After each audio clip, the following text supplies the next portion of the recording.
巔峰男雙和風之戰。今晚林馬班央上演咗一場巔峰男雙總決賽，譚教練搭檔阿孫，對壘阿耀同阿傑4位高手，4個靈魂，場內氣氛一早就拉到最緊，旁邊啲觀眾都忍唔住哇咁叫。第一局譚教練喺網前鋒幕下壓，連續5拍瞄住阿耀狂攻，阿耀冷靜防守，第6拍反推對角成功，全場爆出掌聲。最終譚教練同阿孫17比21落敗。第二局更加激烈，阿耀同阿傑展現出驚人嘅默契，阿傑嘅進攻火力十足，阿耀嘅防守頑強到令人佩服，兩人攻守一體，堪稱完美絕配。譚教練同阿孫一路落後，但冇放棄，從15比18開始慢慢追回，直到18比18平手。教練用滾動式開波去逼對手判斷，一慢一拍，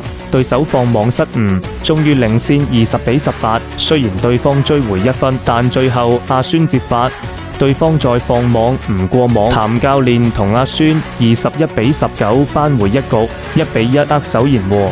時間唔夠打第3局，巔峰決勝戰只能留待下次上演。呢場比賽代表咗乜嘢？第一，佢代表球友之間共同成長嘅力量。阿耀唔係譚教練嘅學生，但以前一齊打波之後，教練賽後會教佢點樣提升防守同判斷。今日阿耀喺場上脫胎換骨，防守冷靜，意識清晰，真係進步神速。第二，代表和風羽球水平嘅全面提升，比賽吸引到咁多觀眾圍觀，說明呢度嘅羽球熱潮已經由興趣變成一種追求，一個舞台。第三，代表教練以身作則嘅榜樣，譚教練唔只教學生，連球友都願意指導，佢係用實力、用行動去帶動身邊每個人進步。第四，代表體育精神同尊重，冇勝負嘅結局，卻有彼此欣賞嘅笑容，呢種尊重先係羽球最動人嘅價值。